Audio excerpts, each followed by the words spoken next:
गय जादों एसे गय जानाया जागायजेनबाय आरोखि पस्टेल भटआव बिपिएफआ एसेब्लाबो बारा मोननानै दङ आसा खालामदों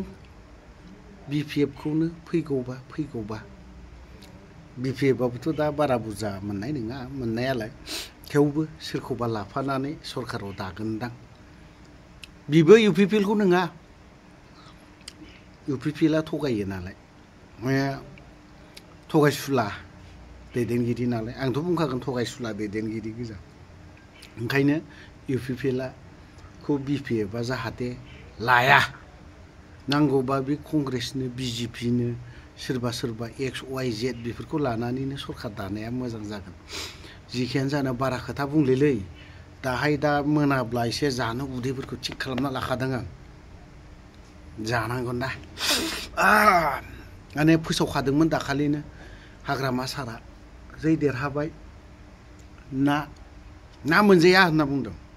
ओमफ्राय बोरमाजों अमाजों जानायनि खोथा दं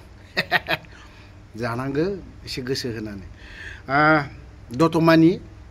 आसा खालामदों दतमानि केन्डिडेट प्रकाश बसुमतारी बियो देरहाबोगोन प्रमद बर'आ गांलाबबाय बियो थारमाने 100% जेननायनि लाइनाव खारन प्रमद बर'जों गोबां मानसियानो माबा माबि दल संगठनाबो हराव थांनानै बुजाज्रोद नांलायज्रोद माबा माबि खालामलायनाय जाहैदोंमोन ना जुदि प्रमद बर' डायनामिक लिडारा जुदि देरहायाबो बैसोरनि मान सन्माना मा थागोन हराव थांनानै माबा माबि खालामहैनायफोरनो आयै गैलेलै सौथिबा आं मा खालामनांगौ जाखोथाय गैखालेरा नायग्रोना लानि सार प्रकाशआ मा फोरमायदों नमस्कार আমি জানো বিগত যোৱা দিনবোৰৰ পৰাই আমি বিপিএফ ৰাজনীতিক দলৰ লগত বিভিন্ন জাতি জনগোষ্ঠীৰ মানুহবিলাকে আমাৰ লগত আছে তো এইবাৰো তাৰ ব্যতিক্ৰম নহয় তো বিভিন্ন জাতি জনগোষ্ঠী আজিৰ দিনতো বিপিএফ ৰাজনীতি দলৰ লগত আছে আৰু আহি থকা দিনতো নিশ্চয় থাকিব বুলি আশা ৰাখিছোঁ আৰু আমি বিপিএফ হিচাপে আমি সংখ্যা গৰিষ্ঠ পাই পেলাই আমি চৰকাৰ গঠন কৰিবলৈ আমি সক্ষম হ'ম আমাৰ 6টা সমষ্টি এতিয়া আপোনাৰ যে দতমা সমষ্টি বস্তেল পদ যে ভোট যে কাউন্টিং চলি আছে নে এতিয়া চলি আছে টেবুলৰ কিছু এটা দুটা টেবুলত আছে তো কমপ্লিট হোৱা নাই মই কমপ্লিট নোহোৱালৈকে আমি এইটো ক'ব পৰা নাযায় তো মোৰ দতমা সমষ্টি হিচাপে আমি বিপিএফ ৰাজনীতি দল হিচাপে জিকাটো একদম 100% নিশ্চিত হৈ আছে তো বিভিন্ন জাতি জনগোষ্ঠীৰ বিভিন্ন ধৰ্মাৱলম্বী লোকসকলে আমাৰ বিপিএফৰ লগত বিগত যোৱা 2005 পৰাই আছে এবাৰো নিশ্চয় আমাৰ লগতে থাকিব তো আমি দতমা সমষ্টিৰ কেণ্ডিডেট হিচাপে বিপিএফৰ কেণ্ডিডেট হিচাপে মই জয় হোৱাটো একদম নিশ্চিত কিন্তু ইয়াৰ প্ৰমোদ বড়ো ছাৰো আছে বা যে মনোৰঞ্জন দাদাও আছে বিজেপিৰ পৰা কি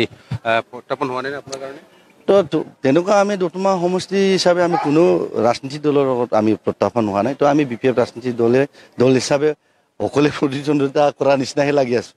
কিয়নো বিগত যোৱা 5 বছৰত প্ৰমোদ বড়ো ডাঙৰীয়াৰ নেতৃত্বত আমাৰ দতমা সমষ্টিখনৰ একো কাম কৰা নাই তো ইয়াৰ কাৰণে মই নাভাবোঁ প্ৰমোদ বড়ো ডাঙৰীয়া আমাৰ দতমা সমষ্টিখনত আহি পেলাই কিবা এটা চমক সৃষ্টি কৰিবলৈ সক্ষম হ'ব তেনেকুৱা মই ভাবা নাই আৰু বিজেপি ৰাজনীতিক দল হিচাপে ইয়াতো আমাৰ দতমা সমষ্টিৰ একো ভীতি নাই বুলি আমি ক'ব পাৰে তো 5-6 হাজাৰ মান ভোট পাব ইয়াত বাহিৰে ভোট নাপায় 2020ত বিপিএফে 12টা সমষ্টি 9টা সমষ্টি পাইছিল এইবাৰ 12টা সমষ্টি কিমানটো ক'ব পাৰে তো আজিৰ দিনতো মিনিমাম আমি 11টা পাই আছোঁ ইয়াত কোনেও নুই কৰিব নোৱাৰে আমি 11টা আজিৰ দিন এতিয়ালৈকে আমি 11টা আশা কৰি আছোঁ 12টাও হ'ব পাৰে চৰকাৰটো বিপিএফ হ'ব নিশ্চিত বিপিএফৰ চৰকাৰ চিৰাঙৰ খবৰ জানিবৰ বাবে আমি পোনপটীয়াকৈ আপোনালোকক জয়ন্ত দেৱনাথৰ কাষলৈকে লৈ যাব বিচাৰিছোঁ জয়ন্ত ইতিমধ্যে দেখিবলৈ পোৱা গৈছে যি প্ৰাথমিক যিখন ছবি এতিয়ালৈকে খবৰবোৰ এতিয়া নিশ্চিত বুলি ক'ব নোৱাৰি যদিও বিপিএফে কিন্তু কেইবাখনো আসনত আগবাঢ়িছে প্ৰায় 7খনকৈ আসনত বিপিএফে আগবাঢ়িছে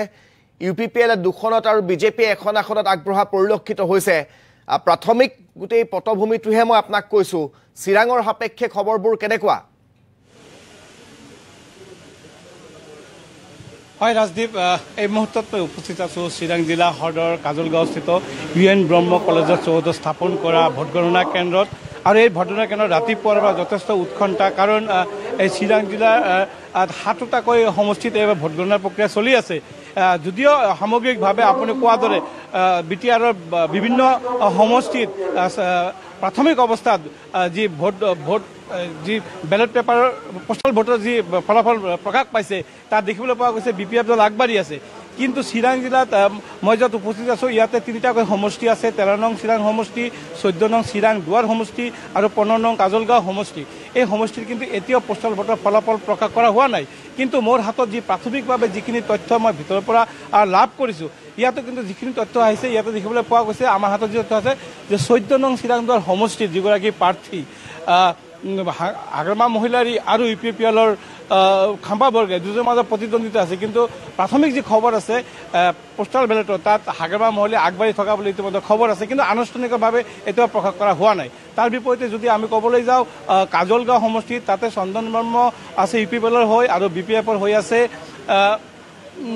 পানীৰাম ব্ৰহ্ম তেওঁলোকৰ কিন্তু ফলাফল এতিয়া প্ৰকাশ কৰা হোৱা নাই আৰু কিছু সময়ৰ পিছতে দিব কিন্তু 20 4টাকৈ সমষ্টি ইতিমধ্যে ভোট গণনা প্ৰক্ৰিয়া চলি আছে তাৰে পিছত 17 নং সুবাইজাৰ সমষ্টি 18 নং মানস হেৰফাং আৰু 19 নং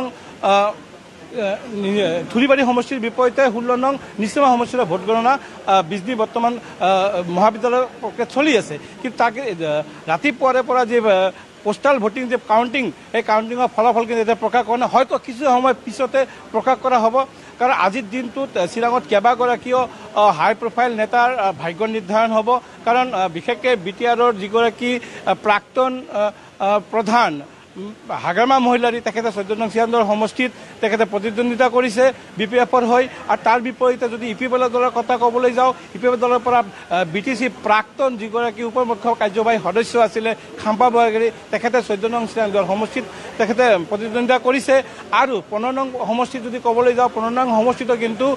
দুগৰাকী হাই প্ৰফাইল নেতা আছে তাৰে ভিতৰত অন্যতম হৈছে অসমৰ এগৰাকী প্ৰাক্তন কেবিনেট মন্ত্ৰী চন্দন ব্ৰহ্ম তেখেতে ইউপিপিএল দলৰ হৈ প্ৰতিদ্বন্দ্বিতা কৰিছে আৰু বিপিএফ দলৰ হৈ বিটিচি প্ৰাক্তন অধ্যক্ষ পানীৰাম ব্ৰহ্ম তেওঁলোকে ইয়াতে প্ৰতিদ্বন্দ্বিতা কৰিছে দুজনৰ মাজত মুখামুখি যি যুদ্ধটো হ'ব বুলি অনুমান কৰা হৈছে তাৰ বিপৰীতে যদি আমি 13 নং সমষ্টিত যাওঁ 13 নং সমষ্টিতে কিন্তু যথেষ্ট আকৰ্ষণীয় ভোটো এতিয়া আমাৰ ফলাফল হ'ব বুলি আশা কৰা হৈছে কাৰণ তাত তিনিকোণীয়া যুঁজ হ'ব বিজেপি ইউপিপিএল আৰু বিপিএফৰ মাজত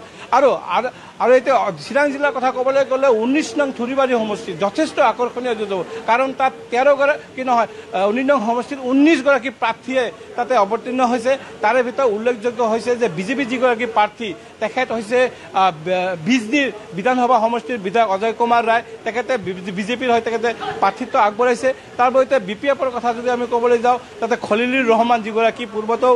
তেখেতে উক্ত ঠাইৰ পৰা প্ৰতিদ্বন্দ্বিতা কৰি বিজয়ী হৈছিলে মুঠত ক'ব লাগিব চিৰাং জিলাত এই মুহূৰ্তত 7টাকৈ সমষ্টিৰ ভোট গণনা প্ৰক্ৰিয়া চলি আছে হয়তো আৰু কিছু সময়ৰ পিছতে পোষ্টেল বেলটৰ যি ৰেজাল্ট বা যি ফলাফল এইটো প্ৰকাশ পাব আৰু তাৰপিছতে আমি ক'ব পাৰিম যে আচলতে চিৰাং জিলাত কোন দল আগুৱাই গৈ আছে ৰাজদীপ ধন্যবাদ জ্ঞাপন কৰিছোঁ আপোনাক জয়ন্ত দেৱনাথ আমাক চিৰাং জিলাৰ সাপেক্ষে সেই ফলাফলসমূহ সন্দৰ্ভত জনোৱাৰ বাবে এতিয়ালৈকে যি